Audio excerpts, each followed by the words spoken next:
ओम शांति। 27 जनवरी 2024 के ईश्वरीय महावाक्य हैं।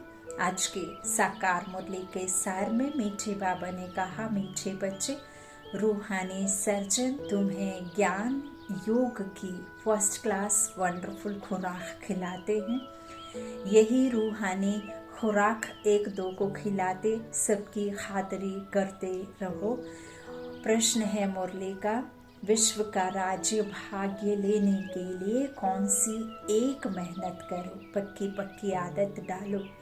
उत्तर में बाबा ने कहा, ज्ञान के तीसरे नेत्र से अकाल तख्त नशीन आत्मा भाई को देखने की मेहनत करो। हर एक मनुष्य को प्रकृति के बीच में अकाल तख्त पर नशीन विराजमान बैठी हुई उस आत्मा को देखो।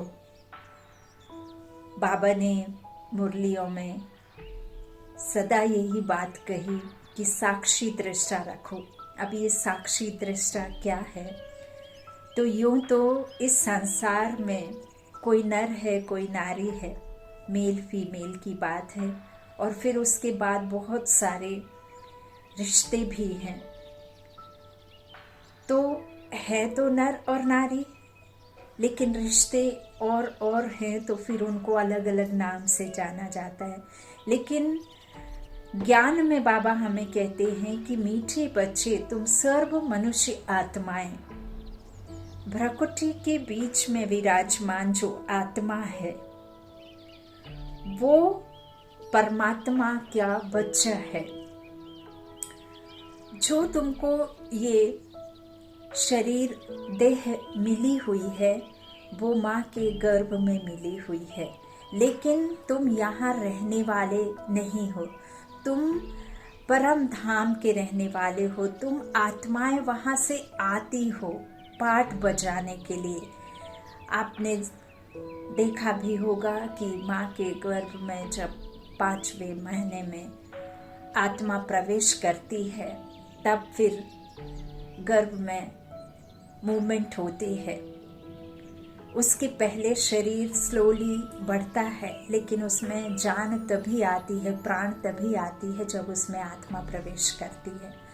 तो परमात्मा कहते हैं कि तुम सर्व मनुष्य आत्माएं परम धाम, शांति धाम, निर्वाण धाम के निराकारी दुनिया के रहने वाले हो, और तुम परम आत्मा, परम पिता परमात्मा उसके बच्चे हो। इस नाते तुम सभी भाई भाई हो।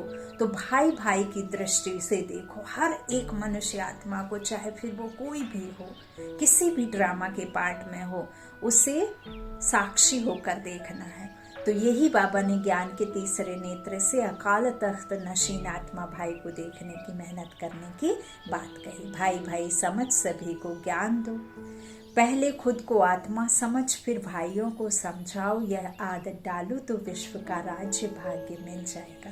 इसी आदत से शरीर का भान निकल जाएगा। माया के तूफान बाबुरे संकल्प भी नहीं आएंगे। दूसरों को ज्ञान का तीर भी अच्छा लगेगा। यहाँ एक बात समझने की है।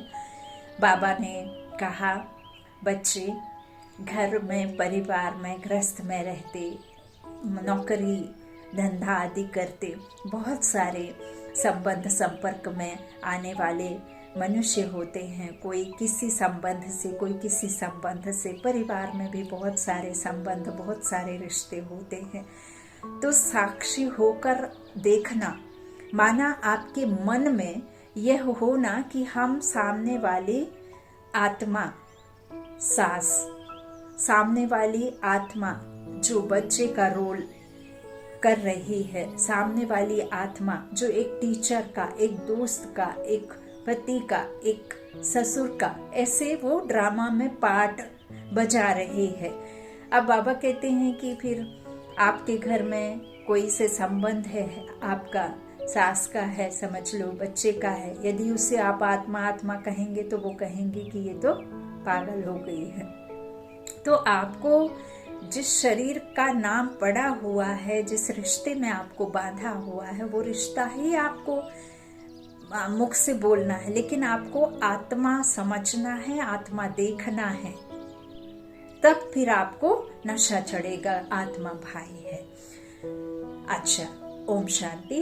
बाबा ने कहा ज्ञान का तीसरा नेत्र देने वाला रूहानी बाप बैठ रूहानी बच्चों को समझाते हैं। ज्ञान का तीसरा नेत्र सिवाय बाप के और कोई दे नहीं सकता। अभी तुम बच्चों को ज्ञान का तीसरा नेत्र मिला है। तुम जानते हो अब यह पुरानी दुनिया बदलने वाली है। नई से पुरानी, पुरानी से नई होती ही है। बाबा कहते हैं बेचारे मनुष्य नहीं जानते कि कौन बदलाने वाला है और कैसे बदलाते हैं, क्योंकि उन्हों को ज्ञान का तीसरा नेत्र ही नहीं है। तुम बच्चों को अभी ज्ञान का तीसरा नेत्र मिला है, जिससे तुम सृष्टि के आदि मध्य अंत को जान गए हो। दिव्य चक्षु, ज्ञान चक्षु, समझ का तीसरा नेत्र, जिसे बाबा ने त्रिनेत्र का नाम दिया, आत्मा का नाम दिया। तो बाबा कहते हैं उसे तुम जान गए हो। यह है ज्ञान की स्क्रीन। स्क्रीन की एक बूंद भी कितनी मीठी होती है। ज्ञान का भी एक ही अक्षर है, मन मना भव। अपने को आत्मा समझ, बाप को याद करो। बाकी सब जो भी बाबा मुरली में डालते वो डिटेल है। सिर्फ आत्मा समझ के कर, बाप को याद करना, मैं कौन, मेरा कौन, ये जान लो, फिर बाकी सब डिटेल है। तो बाबा कहते हैं बाप शांति धाम और सुख धाम का रास्ता बता रहे हैं। बाप आए हैं बच्चों को स्वर्ग का वर्षा देने। तो बच्चों को कितनी खुशी रहनी चाहिए। कहते भी हैं खुशी जैसी खुराक नहीं। जो सदैव खुशी मौज में रहते हैं उनके लिए वह जैसे खुराक होती है।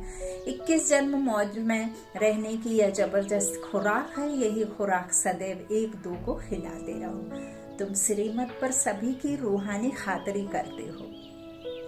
तुम श्रीमत पर सभी की रूहानी खातरी करते हो। खुदाई खिदमतगार, बाबा कहते हैं ना मेरे बच्चे जो निमित्त चुने हुए हैं, सेवाधारी बच्चे, वो रूहानी सेवाधारी है, रूहानी सेना है। रूह को सिखाती है, रूह को पढ़ाती है ना। पढ़ाने वाला एक एक के द्वारा ही पढ़ा रहे हैं, लेकिन फिर बाबा ने निमित्त अनेक को चुना। इसीलिए सहस्त्र बहु, बाबा ने कहा कि 100 भुजाओं वाला ब्रह्मा बाप के कितने बच्चे हैं, है ना। लेकिन वो बाप उनके अंदर जो बैठा हुआ है वो कौन है? रूहानी बाप है। तो बाबा कहते हैं तुम खातरी करते हो रूह की। सच्ची सच्ची खुश खराफत भी यह है जिसको बाप का परिचय देना। मीठे बच्चे जानते हैं बेहद के बाप द्वारा हमको जीवन मुक्ति की खुराक मिलती है। सतयुग में भारत जीवन मुक्त था, पावन था। धर्म और कर्म दोनों श्रेष्ठ थे। बाप बहुत बड़ी ऊंची खुराक देते हैं। तब तो गायन है अति इंद्रिय सुख, पूछना हो तो गोप गोपियों से पूछो। यह ज्ञान और योग की कितनी फर्स्ट क्लास वंडरफुल खुराक है। और यह खुराक एक ही रूहानी सर्जन के पास है और किसको इस खुराक का मालूम ही नहीं है। बाप कहते हैं मीठे बच्चों, तुम्हारे लिए हथेली पर सौगात ले आया हूँ। जब सांझ होती है, शाम के वक्त जब लौकिक में भी पिता घर आता है तो बच्चे के लिए कुछ ना कुछ सौगात लेकर के आता है, खाली हाथ नहीं आता है। तो ये जो बेहद की शाम है, इसे बाबा ने घनघोर दुख की अंधियारी रात का नाम दिया है, कलयुग को। तो बाबा कहते हैं कि मैं जब दुख की दुनिया में आता हूँ तो तुम बच्चों के लिए सुख की, शांति की, मुक्ति, जीवन मुक्ति की सौगात लेकर के आता हूँ। और जो बाप के सगे बच्चे हैं, मातेले और सौतेले कहे ना बाबा ने, तो जो मातेले बच्चे हैं उनके लिए हथेली में सौगात में स्वर्ग लेकर के आता हूँ। तो बाप कहते हैं मीठे बच्चों, तुम्हारे लिए हथेली पर सौगात ले आया हूँ मुक्ति, जीवन मुक्ति की। यह सौगात मेरे पास ही रहती है। कल्प कल्प मैं ही आकर तुमको देता हूँ, फिर रावण छीन लेता है। तो अभी तुम बच्चों को कितना खुशी का पारा चढ़ा रहना चाहिए। तुम जानते हो हमारा एक ही बाप टीचर और सच्चा सच्चा सतगुरु है, जो सबको साथ ले जाते हैं। मोस्ट बिलव्ड बाप से विश्व की बादशाही मिलती है। यह कम बात है क्या? सदैव हर्षित रहना चाहिए। Godly student life is the best. यह अभी का ही गायन है, फिर नई दुनिया में भी तुम सदैव खुशियां मनाते रहेंगे। दुनिया नहीं जानती कि सच्ची सच्ची खुशियां कब मनाई जाएंगी। मनुष्यों को तो सतयुग का ज्ञान ही नहीं है, तो यहाँ ही मनाते रहते हैं। परंतु इस पुरानी तमो प्रधान दुनिया में खुशी कहाँ से आई? एक पल की क्षणभंगुर मात्र। तो यहाँ तो त्राही त्राही करते रहते। कितना दुख की दुनिया है। बाप तुम बच्चों को कितना सहज रास्ता बताते हैं। गृहस्थ व्यवहार में रहते कमल फूल समान रहो। धंधा धोरी आदि करते भी मुझे याद करते रहो। बच्चे आदि संभालो, शादी ब्याह करते हुए, लेकिन मुझे बाप की याद में बुद्धि का योग मुझसे जोड़ करके रखोगे तो बाबा कहते हैं कि तुम्हारा क्या होगा, भला होगा, है ना। तो बाबा कहते हैं जैसे आशिक और माशुक होते हैं, वह तो एक दो को याद करते रहते हैं, वह उनका आशिक वह उनका माशुक होता है। तो यहाँ यह बात नहीं है। यहाँ तो तुम सभी एक माशुक के जन्म जन्मांतर से आशिक हो रहते हो। कोई कैसे कोई कैसे, कोई कभी, कोई दुख में, कोई नॉर्मल टाइम में तो बहुत ही कम याद करते हैं, दुख में ही ईश्वर को याद करते हैं, लेकिन करते जरूर हैं। तो सभी एक को याद करते हैं।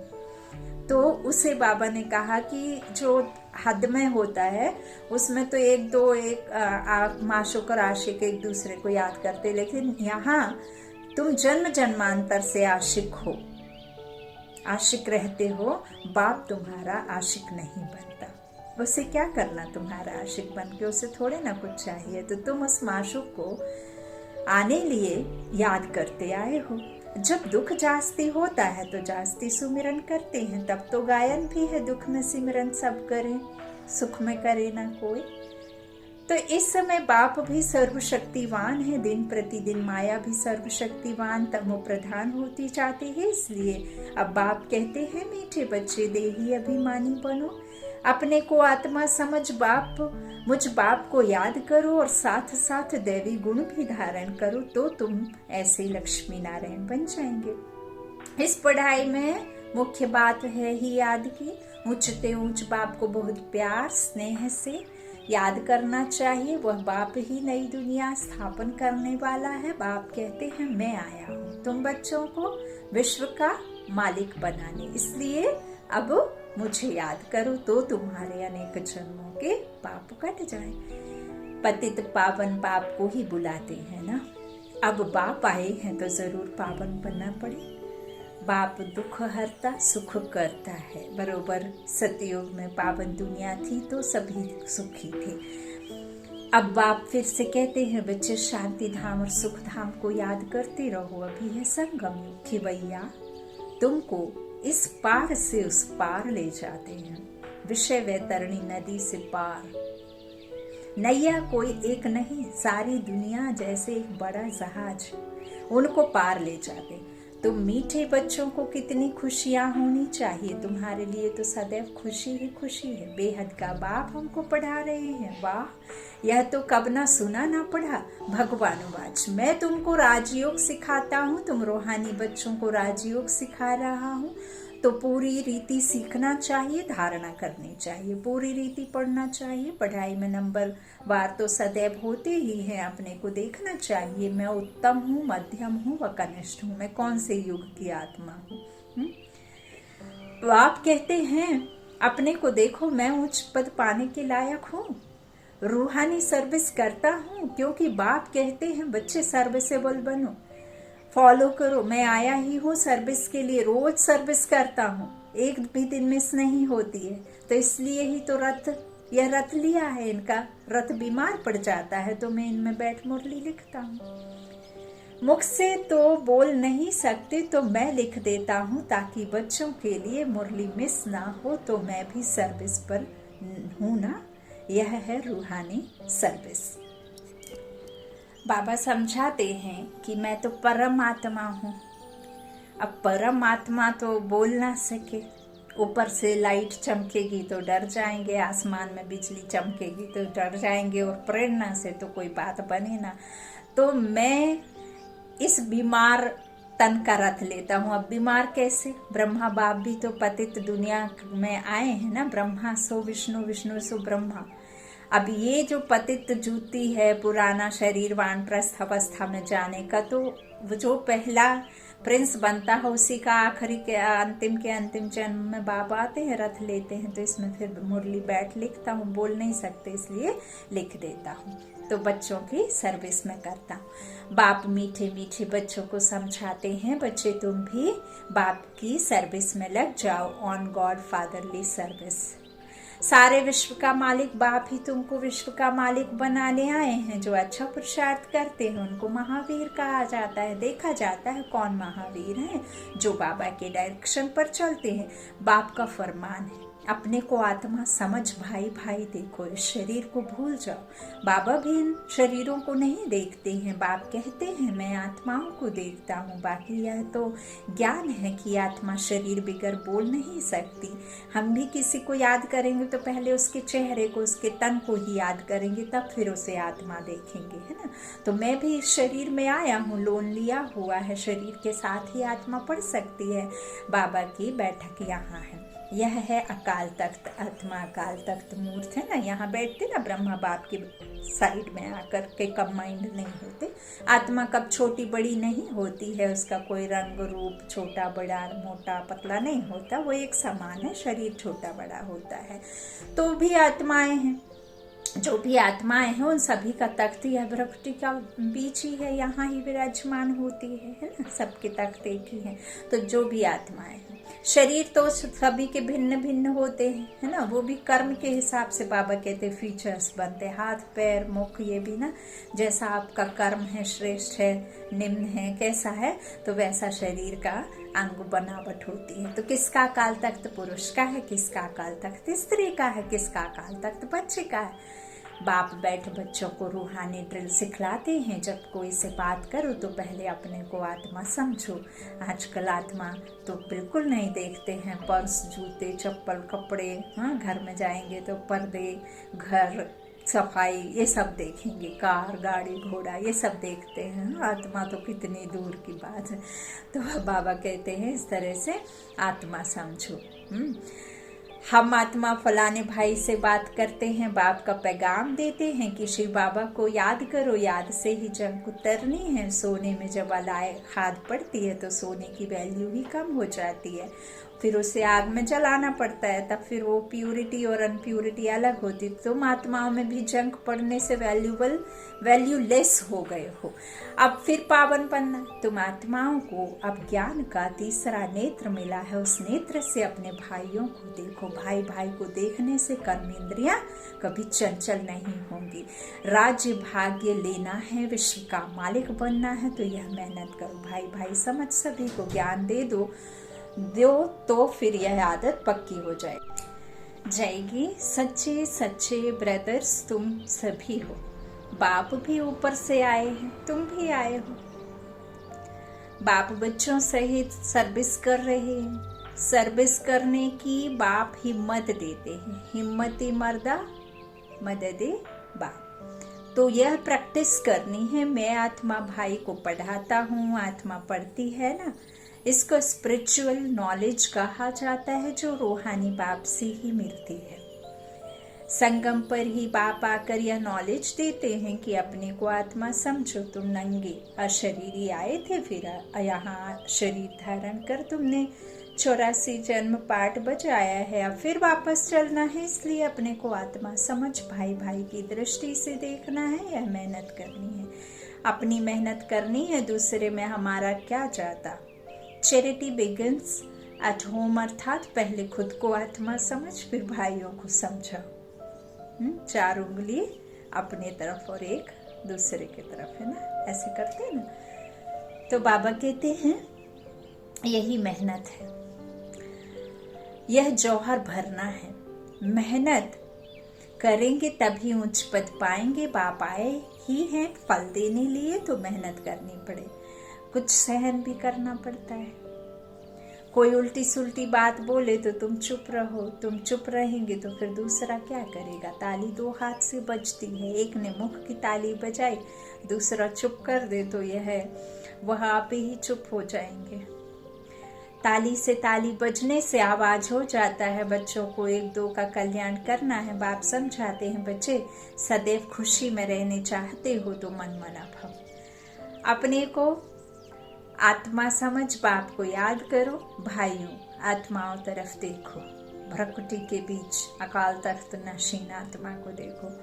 भाइयों को भी यह नॉलेज दो। योग कराते हो तो भी अपने को आत्मा समझ भाइयों को या भाइयों को देखते रहेंगे तो सर्विस अच्छी होगी। बाबा ने कहा है भाइयों को समझाओ। भाई सभी बाप से वर्षा लेते हैं यह रूहानी नॉलेज। एक ही बार तुम ब्राह्मण बच्चों को मिलती है। तुम ब्राह्मण हो, फिर देवता बनने वाले हो। इस संगम युग को थोड़े ही छोड़ेंगे, नहीं तो पार कैसे जाएंगे? कूदेंगे थोड़े ही। यह वंडरफुल संगम युग है। तो बच्चों को रूहानी यात्रा पर रहने की आदत डालनी है। तुम्हारे ही फायदे की बात है। बाबा कहते हैं ये शरीर आधार है, इसका भी ख्याल रखना है ना। इस शरीर के दो आधार लेकर ही हम ईश्वर तक और चारों युगों का, तीनों कालों का चक्कर लगाते हैं। हाँ, इसके बिना तो कुछ हो ना सके। आत्मा शरीर छोड़ने के बाद थोड़े ना आत्मा को सब भगवान और ये सब मिलेगा। बाबा कहते हैं ये वंडरफुल संगम युग है ना। तो बाप तुम्हारे लिए ही कहते हैं, बाप की शिक्षा भाइयों को देनी है। बाप कहते हैं मैं तुम आत्माओं को ज्ञान दे रहा हूँ, आत्मा को ही देखता हूँ। बाबा इस शरीर रूपी चित्र का चित्रण नहीं, आत्मा रूपी चित्र का जो विचित्र है ना उसका चित्रण करते हैं। संस्कारों का, आदतों का। अब गुणों को छोड़ देव गुणों को धारण करना है ना, सद्गुण धारण करना है। तो बाबा जो हमें कहते हैं आत्मा का 5वां फोल्डर खोलो जो तुम्हारा निज स्वरूप है। प्रेम, पवित्रता, सुख, शांति, शक्ति, आनंद, ज्ञान है। तो ये बाबा ने हमारे 5 आत्माओं के जो 7 गुण, 7 श्रृंगार बोले ना आत्मा के, तो ये 7 श्रृंगार आत्मा के हैं। उनको वापस तुम भूल गए हो, अब वो श्रृंगार करने के लिए बाबा ने हमें युक्ति बताई है। तो बाबा कहते हैं मैं भी आत्मा को देखता हूँ। मनुष्य से बात करेंगे तो उनके मुंह को देखेंगे ना। तुम आत्मा से बात करते हो तो आत्मा को ही देखना है। बस शरीर द्वारा ज्ञान देते हो, परंतु इसमें शरीर का भान तोड़ना है। तुम्हारी आत्मा समझती है परमात्मा बाप हमको ज्ञान दे रहे हैं। बाप भी कहते हैं आत्माओं को देखता हूँ, आत्माएं भी कहती हैं हम परमात्मा बाप को देखते हैं, उससे उनसे नॉलेज ले रहे हैं। इसको कहा जाता है स्पिरिचुअल ज्ञान की लेन देन आत्मा के साथ।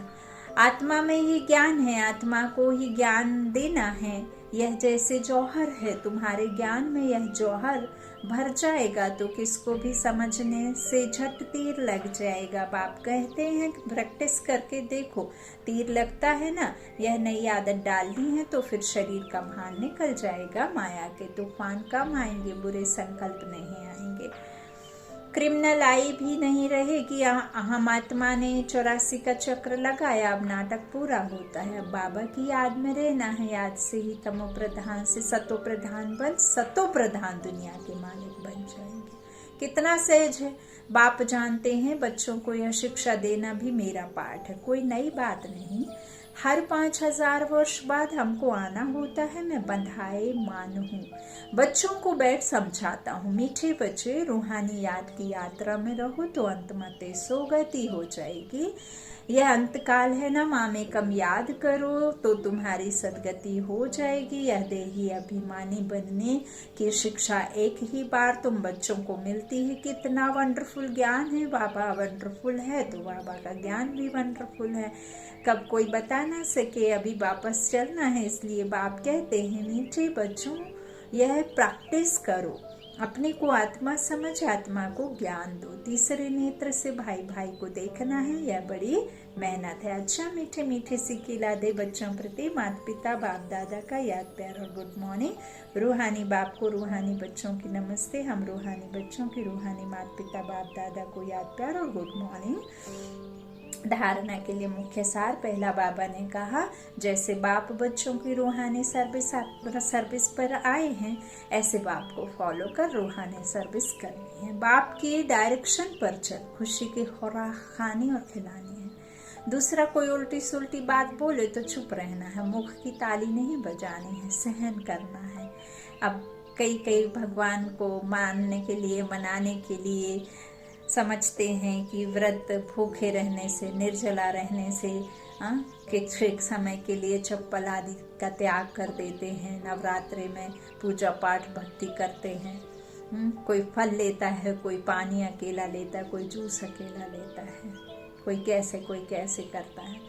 लेकिन भगवान कहते हैं, मीठे बच्चे में तुम बच्चों के भूखे रहने से, पैर में चप्पल नहीं पहनोगे छाले पड़ जाने से, मैं मिलता या मंदिरों के दर्शन में या मंदिरों को दान देने से मैं खुश होता या मैं मिलता, तो सबसे ज्यादा तो जो 24 घंटों मंदिर के बाहर गरीब, लाचार, जिनके पास एक समय का भोजन भी नहीं है, वो बैठे रहते, तो मैं सबसे ज्यादा खुश तो उनको ही करता, उनको ही मिलता। लेकिन मैं इन सब जप तप दान पुण्य व्रत आदि से नहीं मिलता हूँ। मैं तो तुम्हारे कर्मों के हिसाब से तुमको देता हूँ। वो तुम्हारी ही मेहनत है, तुम्हारे ही कर्म है, मैं तो सिर्फ रास्ता बताता हूँ। तो बाबा कहते हैं कि इस तरह से सहन करना है ना। किसी ने कुछ कहा कि अरे तुम्हें भगवान पढ़ाते हैं, वाह ये तो पागल ही हो गया है, हा?